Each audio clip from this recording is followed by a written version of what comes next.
Hey, Graham. What's up, my dude? That's my line. What's your line? My line was, what's up? You're supposed to be like, yeah? Oh, sorry. Take that again. Well, what am I going to respond to that? You say, what's up, dude? Am I going to respond to that? What's up? I don't know if you've ever been anywhere in this great country of ours, but if somebody says, what's up, you're to reply, what's up? And that is the end of it, and that's the whole conversation. That's actually a very good point. What's up, my dude? What's up? I got some interesting news about a slushie. You want to talk about that? Sure. All right, let's go. Your best friends created the best show in the universe. And they took that show and made that show 100% worse. Presenting Podcast Extravaganza 100% Worse, the show that gets better every day. Now in Technicolor. I've been really trying. Okay, I need you to put down the drink. I'm sorry. Can you actually turn us both down just a little bit? Yeah, we're a little hot. I didn't anticipate You that want we to would... kind of run this from the beginning? No. No. I just didn't anticipate that we would both be so humorous. I was driving to, where was I? Fishers? Recently I was driving to Fishers, and I stopped, okay, here's the thing. My car, as you know, has no air conditioning. Yes, It is a big white soccer mom van, and it's got no air conditioning. And no air conditioning, no doors, no seats. It has kinda, doors. It You're does. just kind of doing the monkey pose with your... You joke about the seats, but it literally has no seats. I took them all out except for the front seats. So it has some seats. It's like it's got a You're couple not standing seats. up in your car. Driving it like a... Yeah, I drive it like a stand-up forklift. oversized Razor scooter. Yeah. With my car, that's the thing you could do. You could just stick your foot through one of the holes in the bottom and just Fred Flintstone it down the street. No, I was driving back from Fishers, and I just realized I was still wearing my headphones, which is why I can't hear myself talk. All right, I was driving. Specifically, you can hear yourself talk. That was the point of the headphones. I'm monitoring myself. Woof. Let's snap into this anecdote. I was driving back from Fishers, and I stopped at a Shell, so that would be a Circle K. I just want to get this down so that Special Victims Unit knows where to look. I go in there to pick up some air conditioning, by which I mean a slushie, because that is the only way that I can keep from expiring when I drive long distances in the summer. And I went to their slushie machine, and they had Coke, because that's the law. And they had 4 flavors. One was Coke, because there's always Coke. Mm-hmm. One was Mountain Dew, which has become status quo. One was Broken, because it's That's legally also required. That's also the law. There has to be one that's broken. There's never one that isn't broken. There's never one that doesn't have a sign on it that says, please, for the love of Mike, do not, please. It just has a sign that says, please. And Please the last help. And the last one, and I believe I have these words in the correct order. It said to me, this sign on the slushie machine, it said to me, Cheetos, cinnamon, flavor. Cheetos, That's disgusting. cinnamon, flavor, freeze. That is disgusting. And I had to...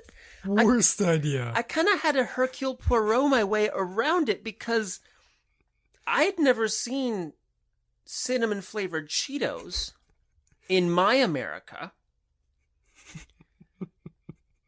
And I was having a real hard time just kind of threading my mind noodle around what that might entail. How would you even put that in a slushie? Where does the dust come from? The dust just gets liquidized. I think you need to have. That's what I'm saying. I think it's a crime. It's also a law that anything Cheetos has to have dust.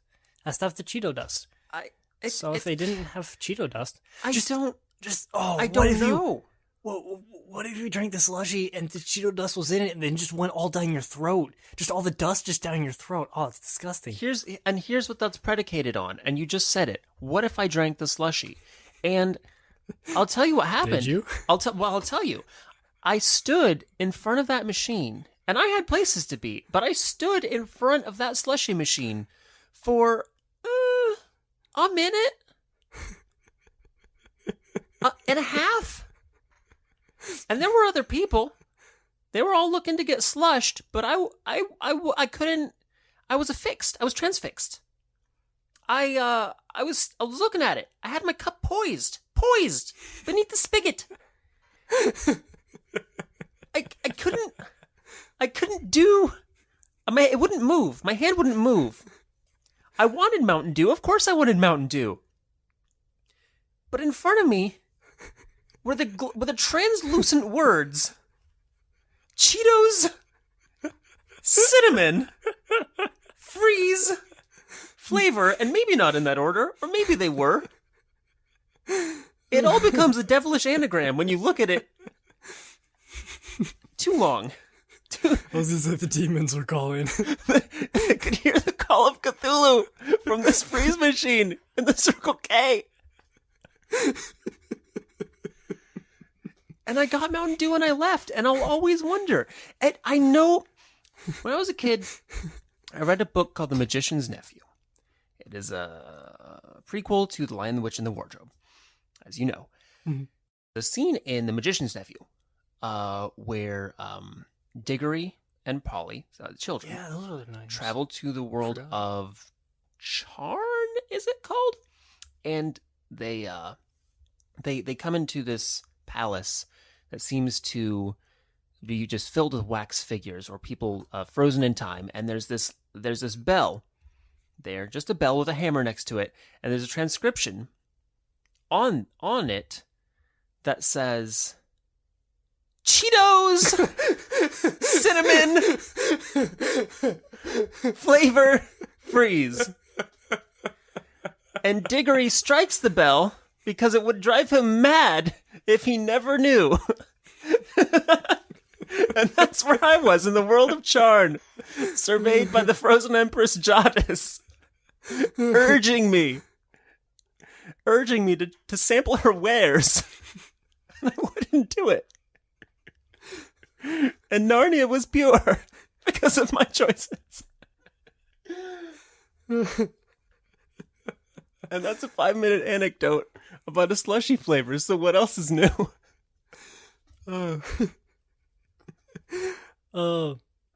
Not much. I've kind of had a boring week. Because I did have the good revelation of learning what geckos with little hats look like. I'm sure there's. Well, go on. That's the whole anecdote. That's your anecdote. Geckos with little hats. Okay, you've created 1/3 of a Geico commercial. So what's the rest? Can we build on this?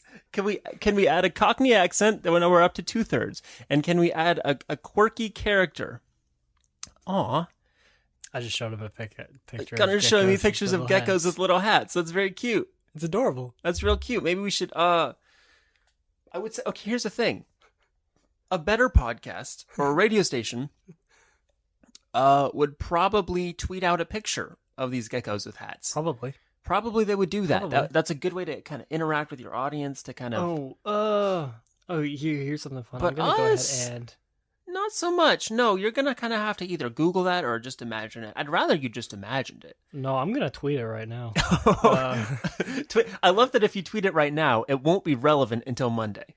Yeah, but then they can look back and see what time If you tweet it right now, you're not allowed to put any caption on it whatsoever. Oh, I was just planning on just the picture. Simply tweet the picture. Just the picture.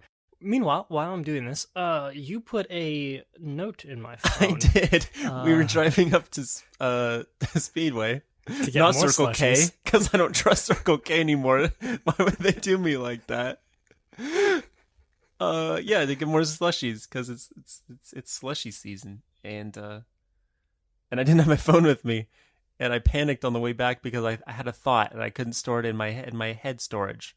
Because you forgot your phone and you're kind of panicking a little bit. You very kindly offered me your mobile. I've got this. Okay, it's sending. Okay, their tweet sent. Let me figure if I. Okay, here it is. You only wrote 4 words. How Midwestern are you? How Midwestern are you? And oh, this is a note that I wrote on your. Yes. I already does this completely mean? forgot about this. I think that's in reference to something that happened to me on Thursday. I went to a wedding. It was a very nice wedding. I thoroughly enjoyed every aspect of it.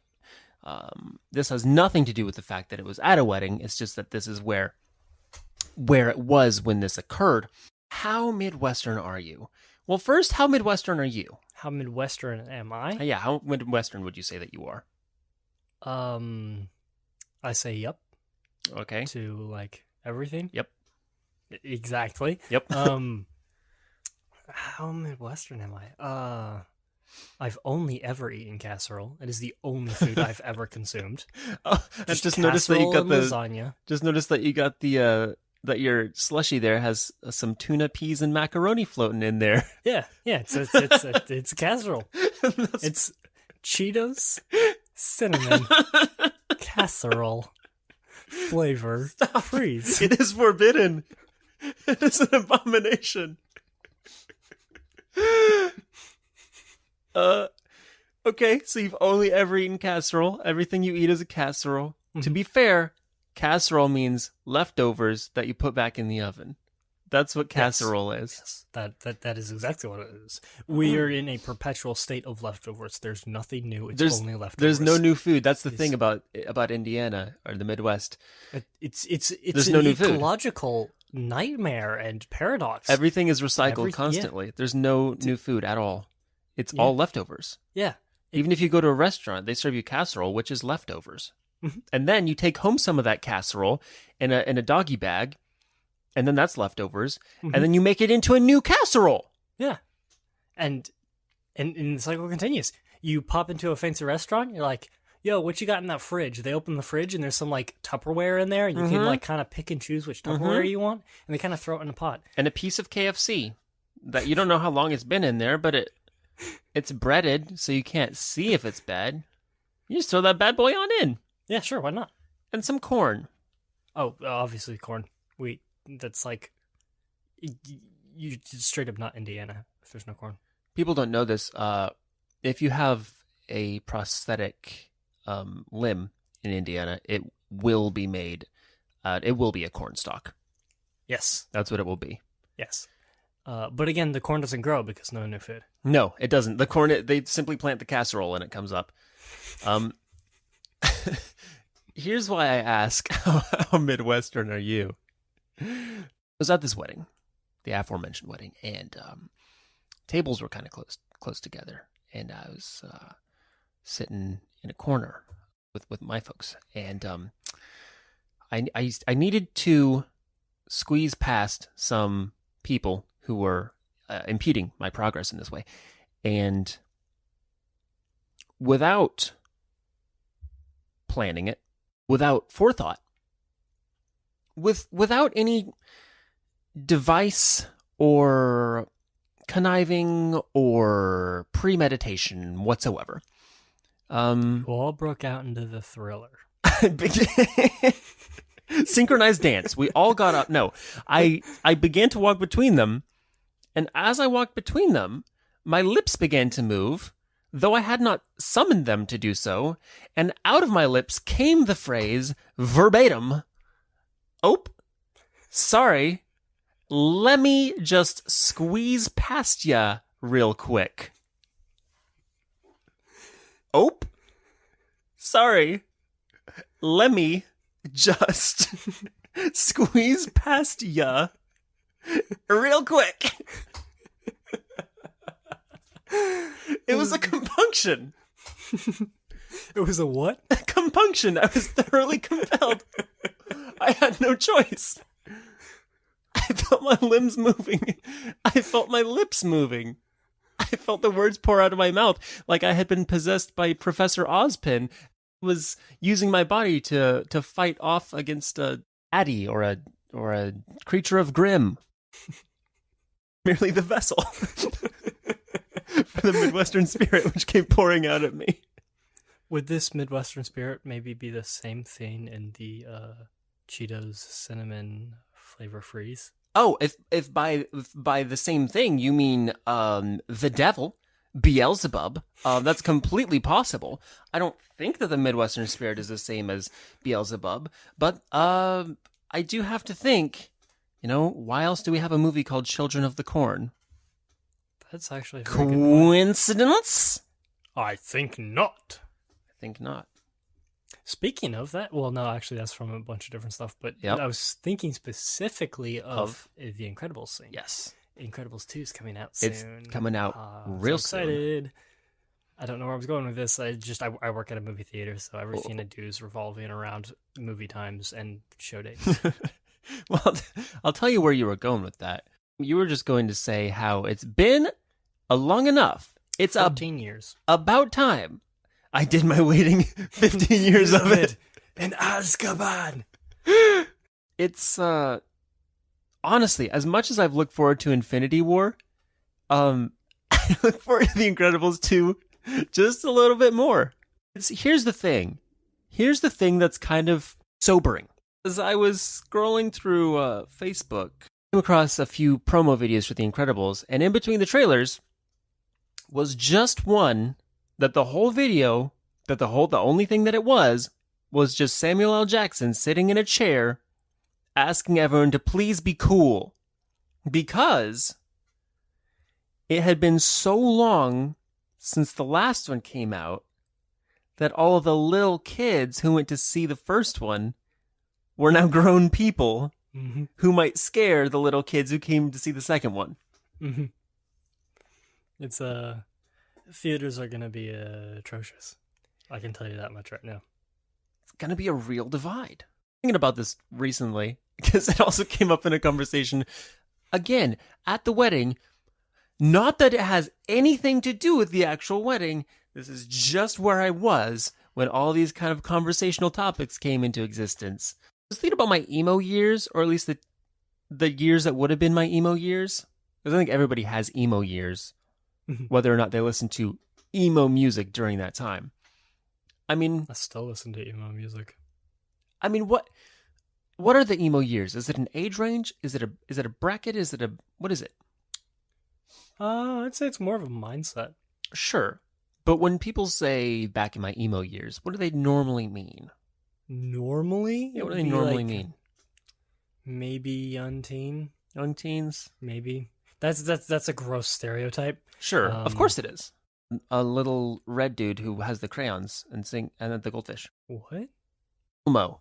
Okay, we're on. Oh. Sorry, I was on a different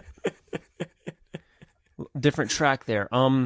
Elmo years. That's usually like Elmo preschool. years. That's correct. No, my Elmo years were more early high elementary. school, as you said. In my Elmo years, I used to dye my hair red, and I would talk in a more childish way to people online, and I would Sticks to your hands. would act immature.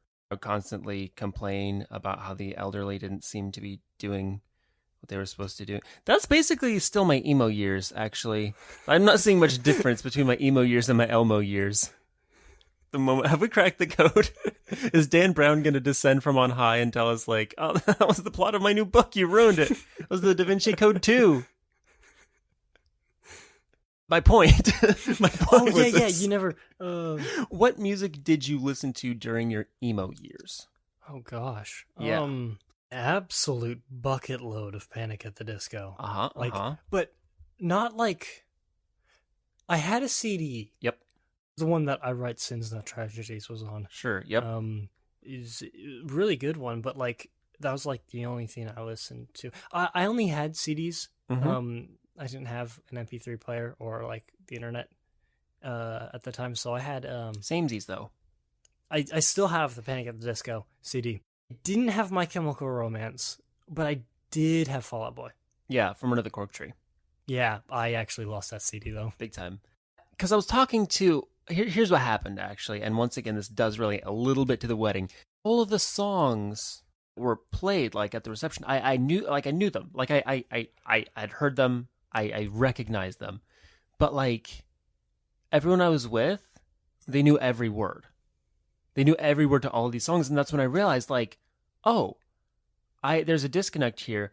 What was the music of the time when I was like that age? So clearly when they were that age, they were listening to all of that and learning all of the lyrics. What was I listening to? Because I could get CDs and stuff. I was downloading some stuff. So like, what was I doing instead? And that's when I realized like, oh, they put on one Owl City album. I will sing every word. Because that was your emo years were Owl City. Emo years were Owl City.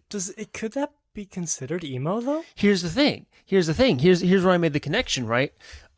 People think Owl City, and they think pop, light electronic pop. Like electro pop.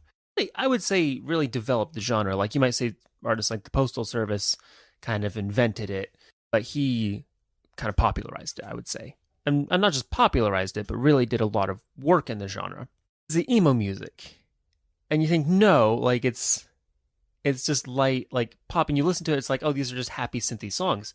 But then you read the lyrics, and you're like, oh, these are quite sad. And not just sad, they're like introspective and melancholy, and they really like look in. And then you read any Owl City post, like a tweet or Instagram posts, or you go and find caps of like old MySpace posts or whatever, and you realize like Adam Young is a total emo kid. And that's why when you're in your emo years and you just one way or another aren't listening to proper emo music, Owl City actually makes the perfect alternative. So he's alternative now? Owl City is alternative emo. Alternative emo. Huh. And to just further illustrate this point, as I in my time have been the most dedicated Adam Young fan and have just dug up probably everything he's ever done, he used to do legit emo music. Really? Yeah, he was like a hardcore kid. Did some like punk rock. Did screamo. See the face that you're making? I had no idea. No, but he did. Yeah. And I mean, you might be able to find like a YouTube clip somewhere. Very difficult to find, but like it is there. But the upshot is that I just don't know emo music. It all kind of filters in together, at like larger sense. So I did have my one band that I did really get into was the Plain White T's. Yeah, you've mentioned this before. Pretty big into the Plain White T's. Yeah. Although you wouldn't be caught dead in one now.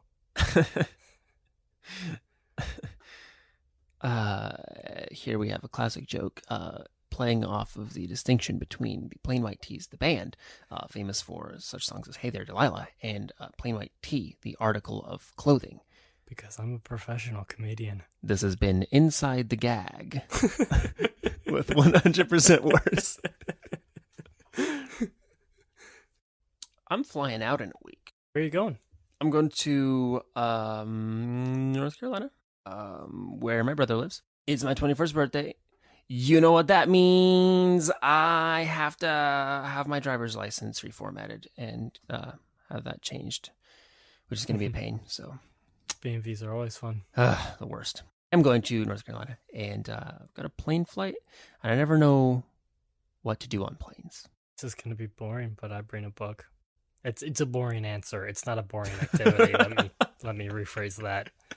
I still like reading. I haven't given up on everything entirely. you can tell that a moment on on any show is going to be comedically at its best when it's prefaced by a phrase, "This is going to be boring." You just you gotta just prime yourself for some ripe comedy. It can be comedic. Okay. Please pull us out of this trench.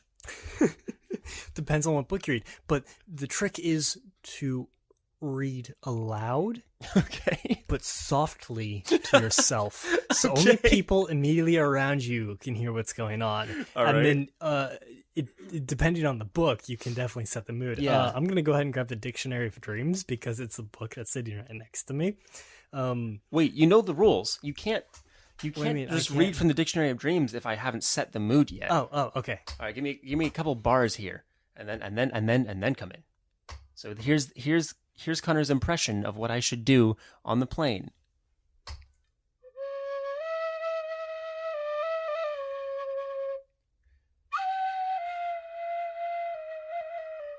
Education. To dream that you are anxious to obtain an education shows that whatever your circumstances in life, maybe there will be a keen desire for knowledge on your part, which will place you on a higher plane than your associates. Fortune will also be more lenient to you. Luxury. To dream that you are surrounded by luxury indicates much wealth. I just here's what I was thinking. One quick thought before we close here, but I like your book idea. Bring a book. Maybe just bring a book on the plane and then just stare longingly at the cover. Boy, I wish I could read.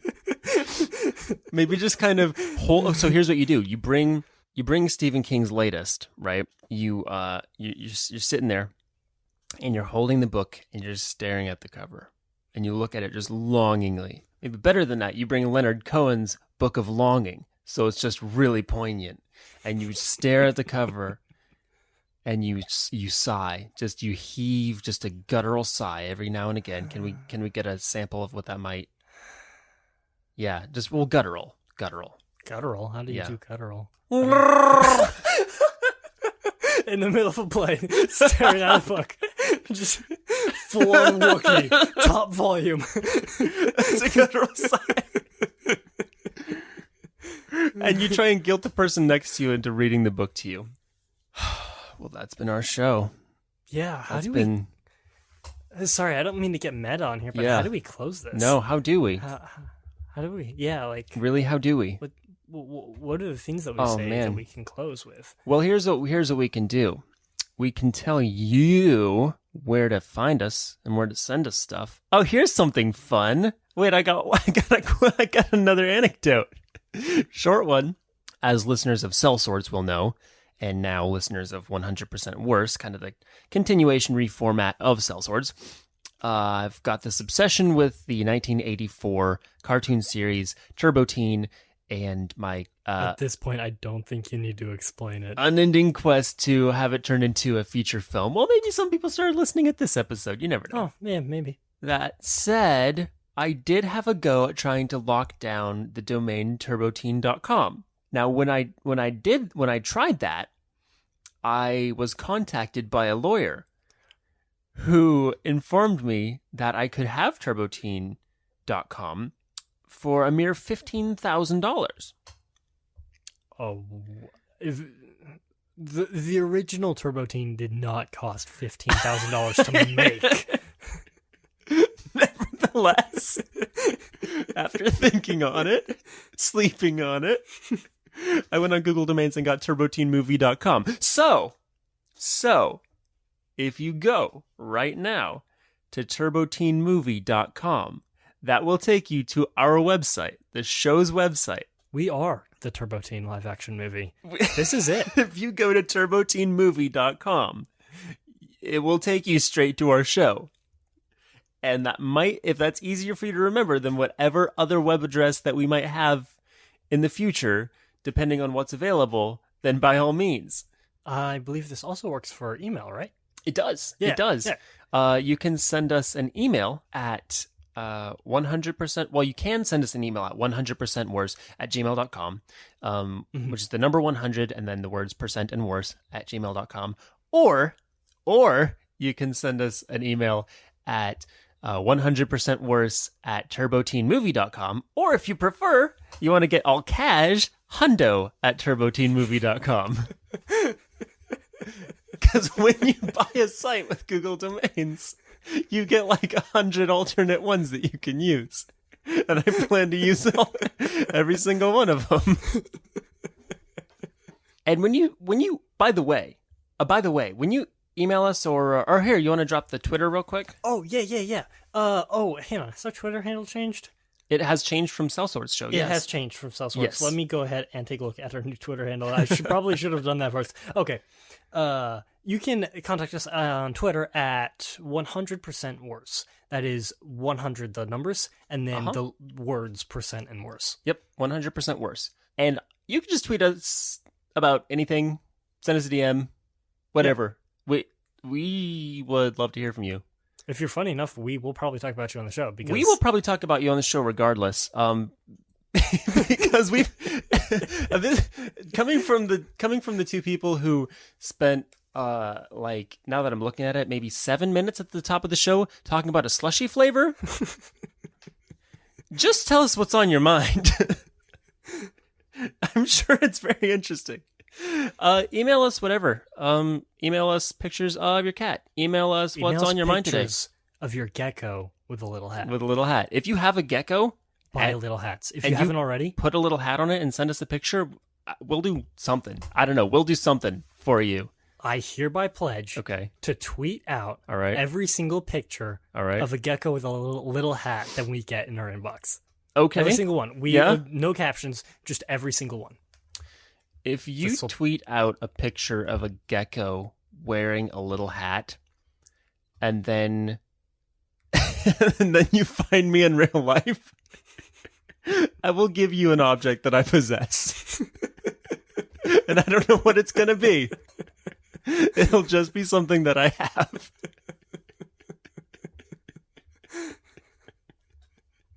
It might be a lesser-known Game Boy game. It might be a microcassette recorder. It might be a bag of combos. You don't know. We want to see pictures of your geckos in little hats. Or just send us a tweet or an email with anything that you're thinking about. Anything that you saw that was interesting. Something that you thought that if you did see it, it would be an interesting thing to see. Send us YouTube links. Send us your mixtape. Send us anything. We possibly cannot get more bored. Anything. At the current moment. Well, I'd say that. We can, but we both love YouTube and Facebook videos. Right now, I spend far too much time just scrolling through Facebook videos. Facebook videos. The lowest denominator on the internet. Of anything, of any form of entertainment. So just get at you folks with some interesting or non-interesting info. That's hundo@turboteenmovie.com. And this has been 100% worse. It certainly has. And they took that show and made that show 100% worse. And I guess that's the show. Sorry. I've been really trying, baby.